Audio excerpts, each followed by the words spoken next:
Hello, welcome to all of you. हम move करते हैं नेक्स्ट। स्टार्ट करते हैं वीडियो। पावर सेट क्या होता है? Collection of all possible subset of any set x is called power set of x. यानी आपके पास कोई कलेक्शन है, एक्स कोई सेट है, उसके जितने भी सबसेट हो उसका जो एक सेट बनाओगे उसको क्या बोलेंगे? Power set. Power set generally denoted by P X और 0 1 raised to the power x.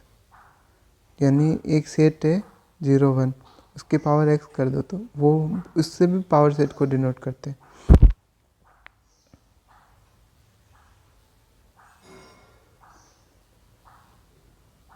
P X equal to P X जो सेट होगा वो किस टाइप से होगा? वाई, और वाई क्या है? Subset of x. तो यानी सब सारे सबसेट का कलेक्शन होता है, वो पावर सेट होता है और उसको पी एक्स से डिनोट करते हैं। नेक्स्ट स्टेप, कार्डिनलिटी क्या होती है? किस सेट के में नंबर ऑफ एलिमेंट जो होते हैं ना, A is the cardinality of A बतानी है। तो number of element of set में जो जितने भी नंबर होंगे उसको कार्डिनलिटी बोलते हैं। और डिनोट कैसे करते हैं कार्डिनलिटी को? मोड ऑफ, ये इस टाइप से, जितने नंबर ऑफ एलिमेंट है अगर सेट में, फाइनाइट है तो एन से, इनफाइनाइट है तो इनफाइनाइट बोल देंगे।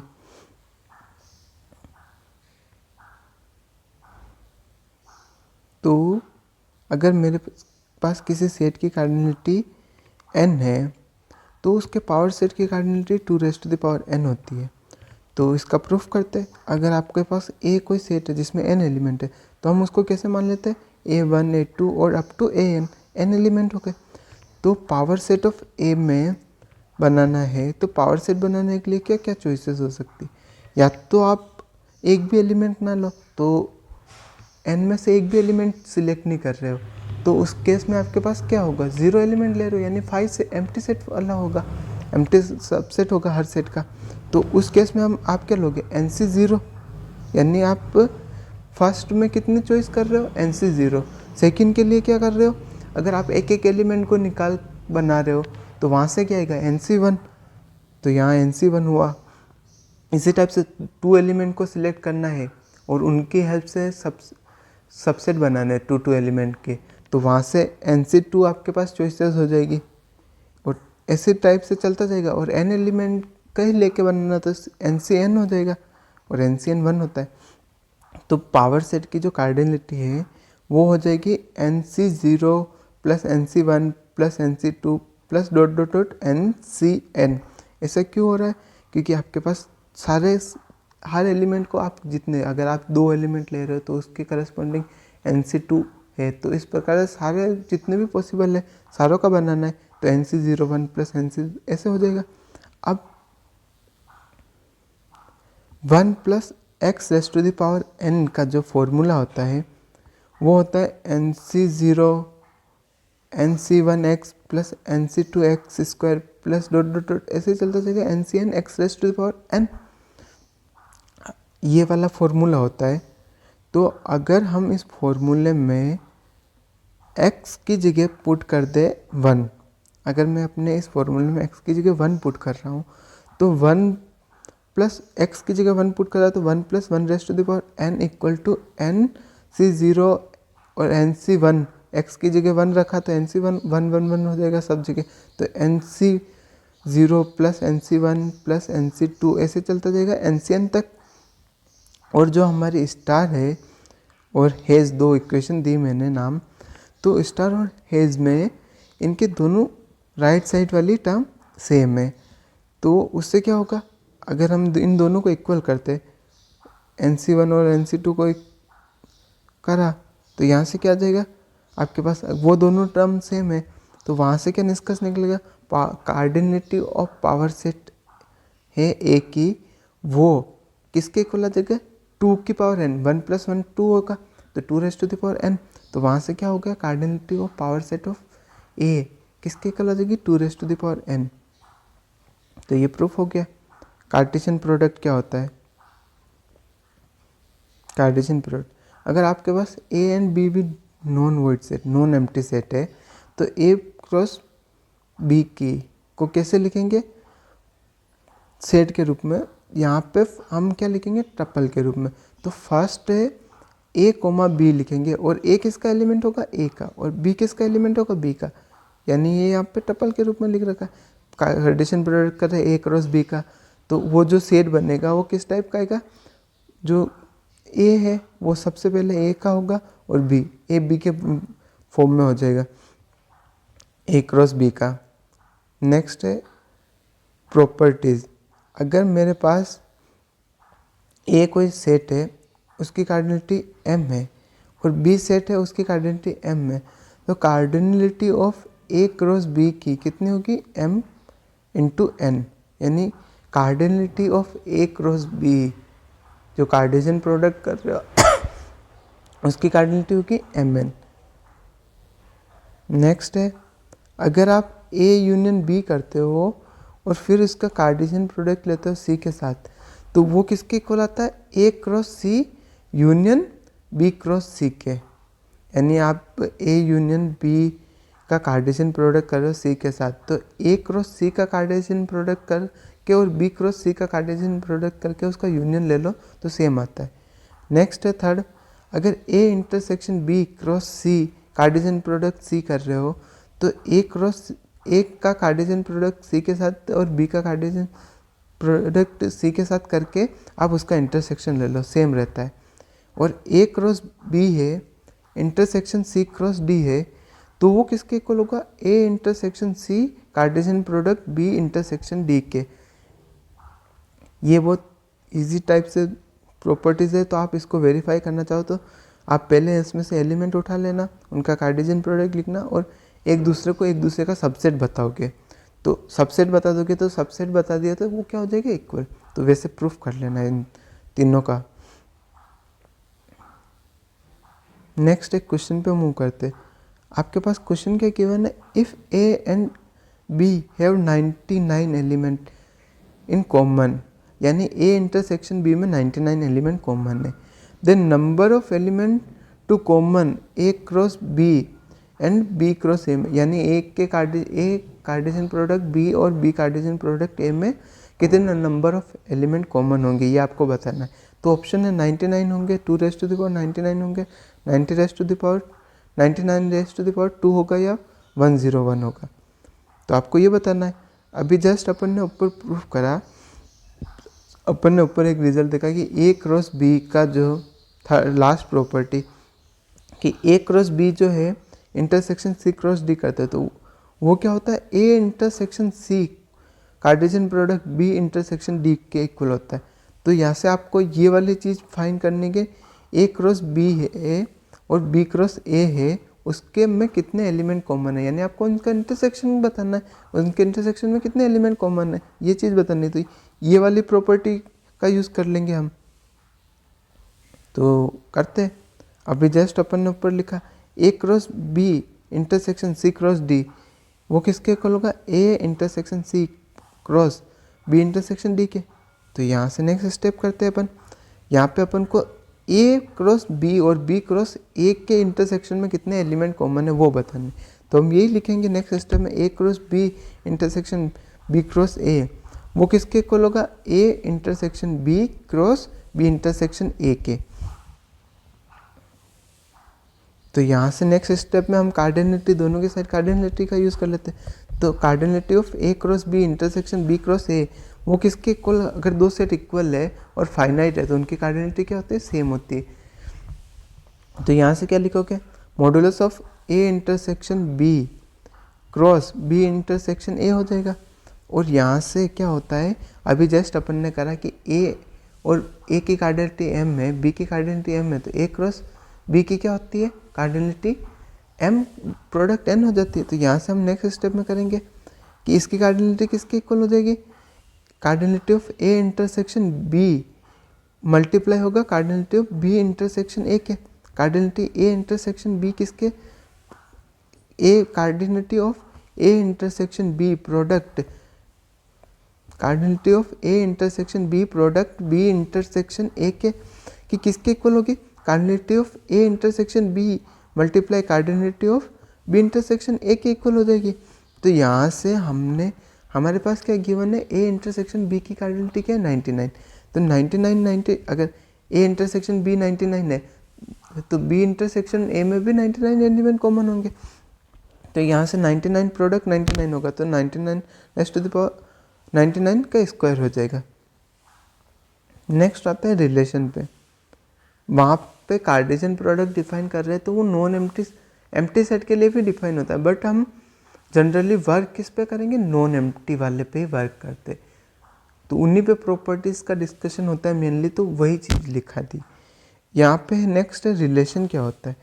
लेट ए एंड बी दो नॉन एम्प्टी सेट है, then any subset of A cross B is defined as a relation of from A to B. यानी आपके पास कोई दो नॉन एम्प्टी सेट है तो ए क्रॉस बी का जो सबसेट होता है ना उसको हम क्या बोलते हैं, रिलेशन, और R is subset of A cross B, उसको क्या बोलेंगे, रिलेशन। और रिलेशन को कैसे डिनोट करते हैं, ए रिलेटेड टू बी है इफ एंड ओनली इफ ए जो है ना ए बी वो किस में बिलोंग कर रहा है, आर में। यानी कार्टेशियन प्रोडक्ट का कोई एलिमेंट है ए बी, तो वो किस में बिलोंग कर रहा है, आर में। एक है जैसे आर कोई रिलेशन है, एक्स वाई टपल में है एन क्रॉस एन के, एक्स है equal to 5 time of Y के, तो एक्स किसके, तो यहाँ से फर्स्ट में अगर आप वाई को 5 ले रहे हो और एक्स को 1 ले रहे हो तो वो क्या आर में होगा, नहीं होगा, क्योंकि आर क्या है, एक्स जो ले रहे, एक्स जो है ना वो 5 टाइम ऑफ वाई है, तो यहाँ से 25 होता एक्स तब होता, यहाँ पे 27 है तो वो भी नहीं होगा। बट आर जो है एक्स आर वाई लिखोगे तो वाई यहाँ पे 6 ले रहे हो और 6 × 5 30 होता है, तो आर ये वाला आर में होगा। नेक्स्ट है two relation R said to be distinct if they correspond to different subset of A cross B. अगर आप किसी दो रिलेशन को डिफरेंस बोल रहे हो तो वो कब डिफरेंट होंगे, जब ए क्रॉस बी जो है ना उसका सबसेट आर ही सबसेट कोई रिलेशन है तो वो सबसेट होगा ए क्रॉस बी का, तो वो कब डिफरेंट होंगे, जब वो सबसेट अलग अलग होंगे तब। तो वही चीज़ है यहाँ पे, ए सेट है 1 2 3, बी क्या है ए बी, तो R1 लिखा हमने, उसका सबसेट लिखा ए क्रॉस बी का, तो वो क्या लिखा 1 ए और 2 बी, तो ये एक सबसेट होगा इसका, तो ये और सेकंड है R2 1 बी 2 ए, तो ये दोनों अलग अलग है, तो ये क्या हो गया R1 और R2 दो डिफरेंट हो जाएंगे। नेक्स्ट है if A is cardinality of A equal to M है और cardinality of B equal to N है, then number of relation from A to B, तो नंबर ऑफ रिलेशन ए से और बी में कितने होंगे, टोटल नंबर ऑफ रिलेशन बताने।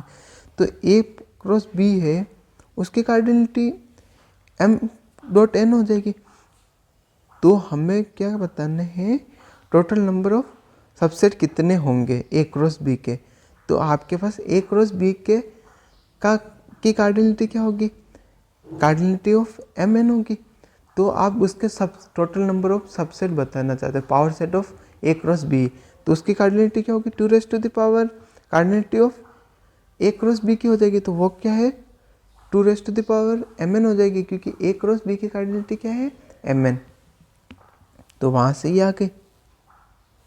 नेक्स्ट है relation of any non empty set, type of relation, empty relation. Empty relation क्या होता है, फाई हर सब सेट का सबसेट होता है, तो फाई ए क्रॉस ए का भी सबसेट होगा, तो उसको क्या बोलेंगे हम, empty relation. Non empty relation, non empty relation क्या होगा, अगर आपके पास कोई सबसेट है ए क्रॉस ए का और वो फाई के अलावा कोई सबसेट है तो हम उसको क्या बोलेंगे, नॉन एम्प्टी रिलेशन। नेक्स्ट है आइडेंटिटी रिलेशन क्या होता है, identity relation, let A B any set then any subset of A cross A is called identity relation if every element of A is related to itself only। यानी आपका कोई है A cross A कोई subset है A cross A का, तो उसको identity relation कब बोलेंगे, जब A के हर एलिमेंट A के साथ ही रिलेटेड हो। जैसे कि आप लिख रहे हो ये सबसेट, तो ए रिलेटेड टू ए होना चाहिए, बी रिलेटेड टू बी, यानी ए रिलेटेड टू ए आना चाहिए, बी रिलेटेड टू बी आना चाहिए, ये वाले एलिमेंट ही हो, यानी एक खुद के साथ खुद वाला। इस टाइप से आप जैसे भी जितने भी चल रहे वो सारे ले लो, सी सी इस टाइप से, तो वो क्या खुद से खुद रिलेटेड, ओनली खुद से खुद रिलेटेड हो वही वाले होने चाहिए, अदरवाइज कोई नहीं होने चाहिए। तो यानी कोई रिलेशन है उसको कब बोलेंगे आइडेंटिटी, जब वो खुद से खुद रिलेटेड हो, यानी उसके सारे एलिमेंट खुद से ही रिलेटेड हो, अदरवाइज किसी एलिमेंट से रिलेटेड नहीं हो, तब उसको हम बोलेंगे आइडेंटिटी रिलेशन। आइडेंटिटी रिलेशन का एक एग्जांपल देखते हैं कि हमारे पास आइडेंटिटी रिलेशन इस टाइप से लिखेंगे। हमारे पास अगर कोई सेट है, ए सेट है 1 2 3 एलिमेंट का, तो R1 क्या लिया अपन ने 1 1 और 3 3, और R2 लिया 1 1 1 2 2 2, R3 लिया 1 1 2 2 और 3 3 का। तो क्या इनमें से कौन सा आइडेंटिटी रिलेशन होगा? आइडेंटिटी रिलेशन के लिए क्या होना चाहिए? Every element of A related to itself. First वाले में 1 1 से रिलेटेड है, 3 3 से रिलेटेड है, बट आइडेंटिटी रिलेशन के लिए हर एलिमेंट खुद से खुद रिलेटेड होना चाहिए, तो 2 से 2 वाला भी इसमें होना चाहिए। अगर 2 है फॉर ऑल ए के लिए क्या हो, खुद से खुद रिलेटेड वाला सबसेट हो। तो यहाँ पे 1 1 है बट 2 2 वाला नहीं है, मिस है, तो वो क्या नहीं होगा इस केस में, इस वजह से ये क्या नहीं होगा आइडेंटिटी रिलेशन। आइडेंटिटी रिलेशन के लिए क्या होना चाहिए कि आपके पास खुद से खुद रिलेटेड होना चाहिए। नेक्स्ट में है 1 1 से रिलेटेड है, 2 2 से रिलेटेड है और 1 2 से रिलेटेड है। यहाँ एक तो 3 3 से रिलेटेड नहीं है और नेक्स्ट एक एक्स्ट्रा चीज़ आ गई 1 2 से रिलेटेड। बट आइडेंटिटी रिलेशन में खुद से रिलेटेड होना चाहिए, दूसरों से भी रिलेटेड नहीं होना चाहिए, वो वाले एलिमेंट भी नहीं आने चाहिए। तो उसमें 1 2 आ रहा है, तो इस वजह से भी R2 आइडेंटिटी रिलेशन नहीं, और R3 में 1 1 से रिलेटेड है, 2 2 से रिलेटेड है और 3 3 से रिलेटेड, तो ये एक आइडेंटिटी रिलेशन हो जाएगा। बट अगर आपके पास R4 कोई दिया हुआ है 1 1 2 2 3 3 और 1 3, हमारे पास आइडेंटिटी रिलेशन के लिए क्या होना चाहिए? For all A belongs to A related to A होना चाहिए, ए किसी और के साथ रिलेटेड नहीं हो सकता है। तो यहाँ 1 और 3 रिलेटेड हो रहे हैं, तो इससे R4 क्या नहीं होगा? आइडेंटिटी रिलेशन नहीं होगा, और आइडेंटिटी रिलेशन यूनिक हो जाएगा क्योंकि यहाँ पे एक ही चीज़ मिलती है कि सारे एलिमेंट खुद से खुद रिलेटेड हो, तो वही वाला होगा। अब आता है रिफ्लेक्सिव रिलेशन। क्या होता है reflexive? Let A B any set then S is subset of A cross A is said to be reflexive relation, कि हम एस जो सबसेट है ए क्रॉस ए का, उसको रिफ्लेक्सिव कब बोलेंगे? जब आइडेंटिटी रिलेशन जो है वो किसका सबसेट हो? एस का। यानी आपके पास कोई रिलेशन है उसको रिफ्लेक्सिव रिलेशन कब बोलेंगे? जब ए क्रॉस ए का reflexive relation A S is subset of A cross ए है, तो एस को रिफ्लेक्सिव कब बोलेंगे? जब आइडेंटिटी रिलेशन क्या हो? उसका सबसेट हो। तो इसके हम एग्जांपल देखते हैं। एस क्या है अपना? एस सेट है, ए सेट है 1 2 3, ए हमारा जो सेट है वो 1 2 3 है, तो R1 हम रिलेशन डिफाइन कर रहे हैं 1 1 2 2 3 3, तो क्या ये रिफ्लेक्सिव रिलेशन होगा? यस होगा, क्योंकि ये आइडेंटिटी रिलेशन है, खुद आई है तो आई का सबसेट होगा, तो वो क्या हो जाएगा? Reflexive relation. और सेकंड है 1 2, मतलब सेकंड R2 में हम क्या एलिमेंट ले रहे हैं? 1 2 1 1 2 2 3 3, तो क्या जो R2 है, R2 सबसेट है, आई सबसेट है R2 का? यस, क्योंकि इसमें 1 1 2 2 3 3 आ रहा है, तो आई जो है ना वो सबसेट है R2 का, तो ये क्या हो जाएगा? एक रिफ्लेक्सिव रिलेशन हो जाएगा। आइडेंटिटी रिलेशन रिफ्लेक्सिव रिलेशन होता है। आपको total number of reflexive relation बताने हैं, तो उसका फॉर्मूला हम डिराइव कर लेते हैं। क्या होता है? अगर आपके पास ए कोई सेट है उसमें n एलिमेंट है, तो A1 1 होगा, A2 2 होगा, A3 3 होगा, AN होगा, और आपके पास कोई भी रिफ्लेक्सिव रिलेशन है तो उसके जो होंगे एलिमेंट खुद से खुद रिलेटेड, यानी आइडेंटिटी वाला तो उसका में होना ही चाहिए रिफ्लेक्सिव होने के लिए। तो जो A1 1 है वो हमेशा इसमें आना चाहिए, A2 2 है वो भी हमेशा इसमें बिलोंग करेगा, A3 3 है वो भी इसमें बिलोंग करेगा। तो वहाँ पे सिर्फ एक ही चॉइस हो जाती है। A11 की क्या चॉइस होगी कि वो उसमें बिलोंग करता है, तो उसकी 1 ही चॉइस होगी। A11 नहीं है तो वो रिफ्लेक्सिव नहीं होगा, क्योंकि आइडेंटिटी रिलेशन के लिए क्या होता है, A11 खुद से खुद रिलेटेड होना चाहिए। अगर आपके पास A11 है, वो अगर सेट में नहीं है तो वो रिफ्लेक्सिव भी नहीं रहेगा। तो हमारे पास रिफ्लेक्सिव होने के लिए A11 है, उसको सेट में बिलोंग करना चाहिए, तो उसके पास एक ही चॉइस होगी कि उसको बिलोंग करना ही करना है। और A22 के लिए भी 1 ही चॉइस होगी, ANN के लिए भी 1 चॉइस होगी ऐसे। तो यहाँ पे n एलिमेंट के लिए तो आपके पास क्या चॉइस मिल गई, 1। और अब आपके पास A1, A2 वाला भी हो सकता है, तो वो वाला सेट में उसके पास 2 चॉइस होगी, वो या तो इसमें बिलोंग कर सकता है या नहीं भी। अगर बिलोंग करेगा तो भी आइडेंटिटी का सबसेट, आइडेंटिटी रिलेशन सबसेट होता है S का रिफ्लेक्सिव के लिए।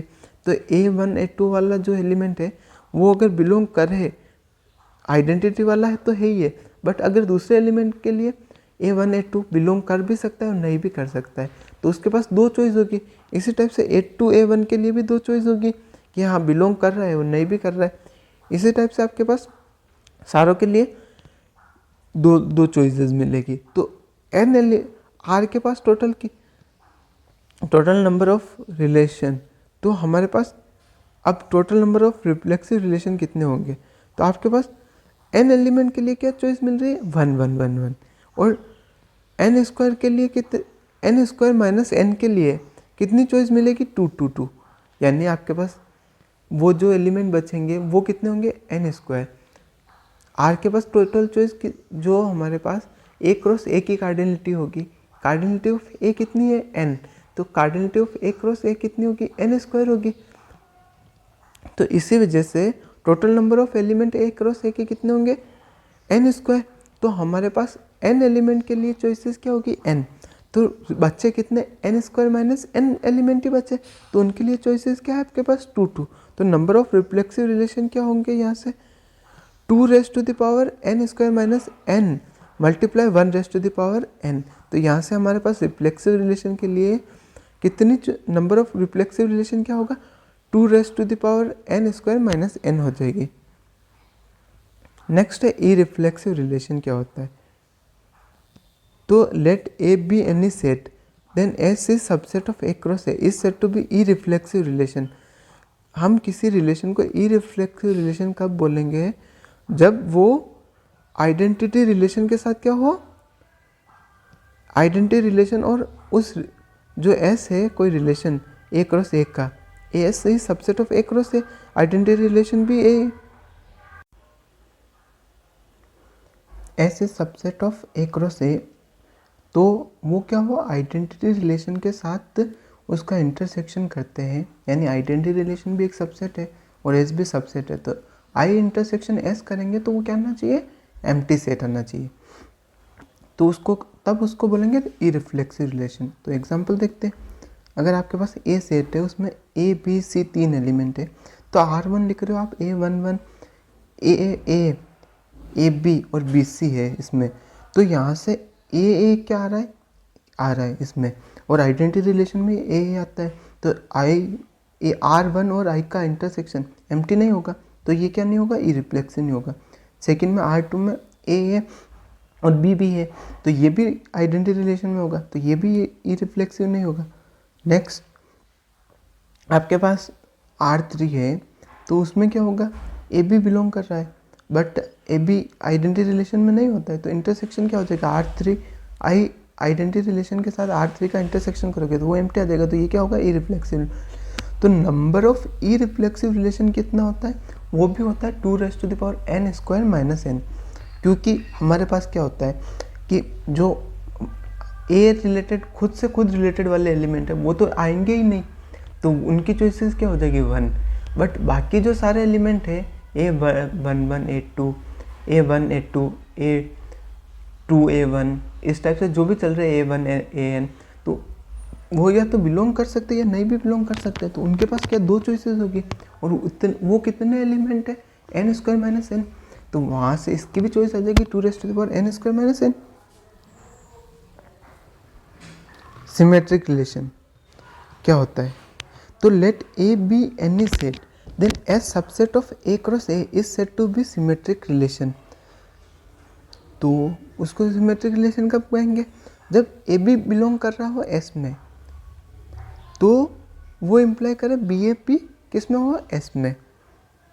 अगर हमारे पास एस कोई सबसेट है ए क्रॉस ए का, तो उसको सिमेट्रिक कब बोलेंगे? जब ए कोमा बी बिलोंग कर रहा हो एस में, तो बी कोमा ए भी किस में बिलोंग कर जाए? एस में। तो वो क्या होगा? Symmetric relation. तो यहाँ पे ए क्या लिया? A B C. तो R1 हम क्या ले रहे? ए बी बी ले रहे।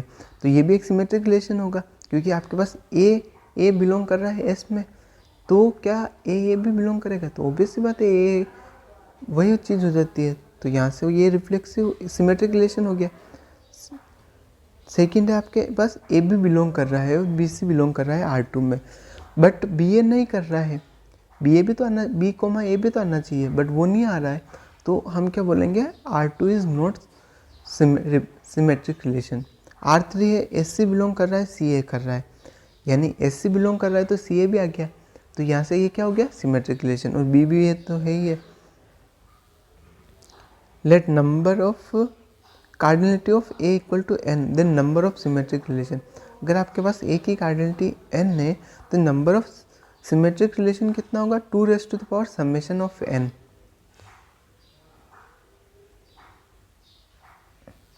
तो आपके पास अगर ए बी सी डी कोई 4 एलिमेंट है ए के अंदर, तो उसमें नंबर ऑफ सिमेट्रिक रिलेशन बनाना है, तो 2 समेशन 4 कर देंगे, यानी 1 से 4 तक का जो सम आएगा वो, तो वो होता है 2 मल्टीप्लाई 5 डिवाइड बाई 2। वो क्यों होता है? N 1 plus 2 plus dot dot dot N का जो सम होता है वो होता है एन प्लस 1 बाई 2 होता है। तो यहाँ से क्या होगा? 4 है तो 4 और 4 प्लस 1 होगा, तो 4 मल्टीप्लाई 5 डिवाइड बाई 2 होगा, तो वहाँ से क्या आएगा? 10। तो नंबर ऑफ सिमेट्रिक रिलेशन क्या होता है? 2 समेशन एन। नेक्स्ट मूव करते हैं अपन। असिमेट्रिक रिलेशन क्या होता है? Asymmetric relation, let A B any set, then S is subset of A cross A is said to be asymmetric relation if A B belongs to S. A comma B belong कर रहा है S में, वो किसको imply कर रहा है? B comma A does not belongs to S. यानी आपके पास कोई रिलेशन है, उसको असिमेट्रिक रिलेशन कब बोलेंगे? जब ए बी किस में बिलोंग करे? एस में, और बी ए किस में नहीं कर रहा हो? एस में बिलोंग नहीं कर रहा हो, तब वो होगा एसिमेट्रिक रिलेशन। तो आपके पास ये क्या है? 1 2 3 एक कोई सेट लिया, तो R1 हम ले रहे हैं 1 2 2 ए, यानी आपके पास 1 2 तो है और 2 ए भी आ गया, तो ये क्या नहीं होगा? एसिमेट्रिक रिलेशन नहीं होगा। हमारे पास नेक्स्ट है R2 1 1 2 2 और 3 ले रहे हो, तो यानी ए बी है तो बी ए भी हो गया, क्योंकि 1 1 का आप उल्टा सीधा करोगे तो ए भी 1 है और बी भी 1 है, तो यहाँ से 1 1 है तो 1 1 भी हो गया, तो ये क्या होगा? एसिमेट्रिक नहीं होगा। तो आपको नंबर ऑफ एसिमेट्रिक रिलेशन बताना है, तो if cardinality of A is N, then number of asymmetric relation क्या होगा? 3n² minus n by 2।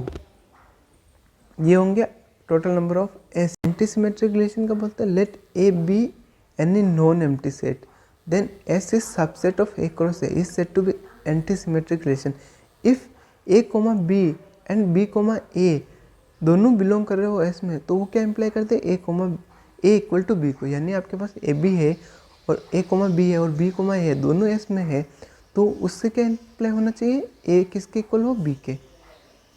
तो हमारे पास एक एग्जांपल देखते हैं इसका। ए क्या है? ए बी सी। R1 क्या है? ए कोमा बी है और बी कोमा ए है। तो ये यहाँ पे क्या है? ए और बी कोई अलग अलग एलिमेंट है, सेट में अलग डिस्टेंट एलिमेंट को लिखता अपन। तो यहाँ से R1 जो है उसमें क्या है? ए और बी दो अलग अलग एलिमेंट है, तो ए बी भी बिलोंग कर रहा है और बी ए भी बिलोंग कर रहा है। अगर ए बी भी बिलोंग करे और बी ए भी बिलोंग करे तो ए इक्वल बी हो जाना चाहिए, बट यहाँ पे तो हमारा ए और बी अलग अलग है, तो इससे ये क्या होगा? एंटीसिमेट्रिक रिलेशन नहीं होगा। नेक्स्ट है R2। यहाँ पे R2 है तो वहाँ पे क्या आ रहा है अपना? ए कोमा बी भी है और ए कोमा ए है, तो ए कोमा बी है बट बी कोमा ए नहीं है, तो और ए कोमा ए है और ए कोमा ए ही है, तो वहाँ पे ए इक्वल टू ए हो गया। तो यहाँ से क्या हो गया, ये हो गया एंटीसिमेट्रिक। तो नंबर ऑफ एंटीसिमेट्रिक रिलेशन बताने अपन को, अगर कितने total number of antisymmetric relation हो गए। हमारे पास ए की कार्डिनलिटी क्या है, एन। तो A11 है, A22 है, ANN है। तो वो एक सेट में बिलोंग कर भी सकता है और नहीं भी कर सकता है। तो उसके पास कितने चॉइसेस होगी, 2 चॉइसेस होगी कि A11 है, खुद से खुद रिलेटेड वाले एलिमेंट बिलोंग कर भी सकते और नहीं भी कर सकते। तो उनके पास क्या आ जाएगी, 2 चॉइसेस आ जाएगी। तो यहाँ से हमने 2 चॉइसेस लिख दी। अब हमारे पास नेक्स्ट आता है A1, A2 और A2, A1 है। आपके पास ये 2 एलिमेंट है। तो इनमें से या तो दोनों ही बिलोंग ना करें या इनमें से एक बिलोंग करे। जैसे कि हमारे पास है A1, A2 और A2, A1। तो ये दोनों ही बिलोंग ना कर रहे हो। एक केस में A1, A2 बिलोंग कर रहा हो बट A2, A1 नहीं बिलोंग कर रहा हो।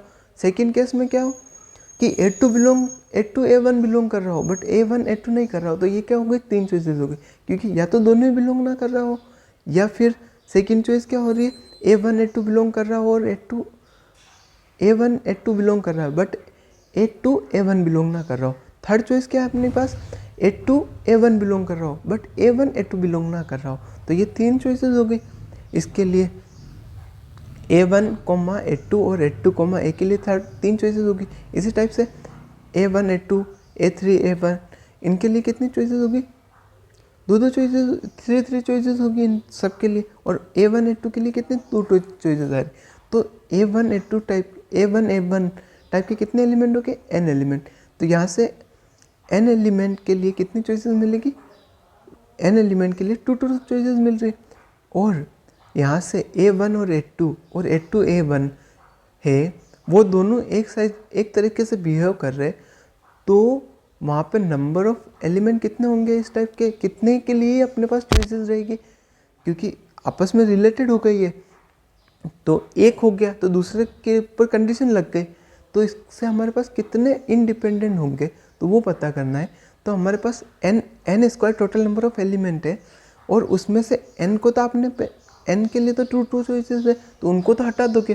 तो n square minus n choices बची और उसमें से भी A1, A2 और A2A सेम जैसे बिहेव कर रहे हैं। अगर एक बिलोंग कर रहा है तो दूसरा बिलोंग नहीं करेगा या दोनों ही बिलोंग नहीं, तो उन पे सेम जैसे रिस्ट्रिक्शन लग गई। तो वहाँ से क्या हो जाएगी, हाफ चॉइसेस। जैसे आप सिमेट्रिक मैट्रिक्स पढ़ते हो तो उसमें आप क्या करते हो, डायगोनल के एलिमेंट के अलावा डायगोनल के एलिमेंट में तो कुछ भी लिख सकते हो, बट A1, 2 है तो A2, 1 भी सेम होना चाहिए। तो दोनों सेम हो गए तो उनको अलग अलग थोड़ी ना काउंट करोगे आप। जैसे कि उसकी आप फाइंड करो कि लीनियरली इंडिपेंडेंट है या नहीं, तो वहाँ पे आप लिखोगे तो A1, 2 और A2, 1 है तो वो सेम चीज़ हो गई। तो उसी टाइप से यहाँ पे भी लिखोगे। ये क्या है, इनके पास चॉइसेस कितनी आपस में डिपेंडेंट हो रहे हैं, A1 और A2, तो 2 डिपेंडेंट इनकी तो n square minus n/2 choices हो जाएगी इसके लिए आपके पास। तो आपके पास क्या कंडीशन बन रही है, A1, A2 बिलोंग करे S में, A2, A1 नहीं करे। सेकेंड चॉइस क्या बन रही है, A1, A2 belong does not belong but A2, A1 belong कर रहा। और थर्ड चॉइस क्या है, दोनों ही बिलोंग ना कर रहे हो। और आपके पास 2 n एलिमेंट के लिए क्या है, 2 चॉइसेस।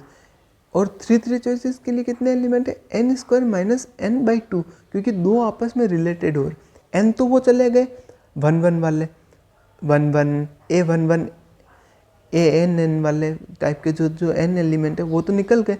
अब हमारे पास n square minus n element बचे, बट उसमें भी A1, A2 और A2, A1 आपस में डिपेंडेंट है तो आधे चॉइसेस ही रह गए। तो n square minus n/2 choices हो जाएगी। तो नंबर ऑफ एंटीसिमेट्रिक रिलेशन कितने होंगे, 2n product 3n square minus n/2 हो जाएंगे। ट्रांजिटिव रिलेशन क्या होता है, ट्रांजिटिव रिलेशन पढ़ना है। अगर let A be any non empty set then subset S is subset of A cross A is said to be transitive relation. कब कहेंगे हम एक S को transitive relation, if A B belongs to S हो और B, C belongs to S हो तो वो क्या इम्प्लाई कर दे, A, C भी S में आ जाए। यानी आपके पास A, B अगर S में है, B, C भी S में है तो वो किसको इम्प्लाई करे, A, C किस में आ जाए, S में। अगर ए है मेरे पास 1 2 3, तो R1 हमने लिया 1 1 और 1 3, तो क्या 1 3 है तो 3 1 है ही नहीं, तो हमें देखना ही नहीं है। अगर हमारे पास 1 3 है और कुछ और ए, जैसे ए बी है, बी सी है, तो ए सी होगा, बट यहाँ पे आप वो देखोगे तो वो सेटिस्फाई करा रहा है। सेकंड में 1 3 है और 3 2, R2 के लिए 1 3 और 3 2 है, बट क्या 1 3 है 3 2 है तो 1 2 है नहीं, बिलोंग कर रहा है, तो ये क्या होगा, ट्रांजिटिव रिलेशन नहीं होगा। नेक्स्ट मूव करते हैं अपन, इक्विवेलेंस रिलेशन क्या होता है। तो A relation is said to be equivalence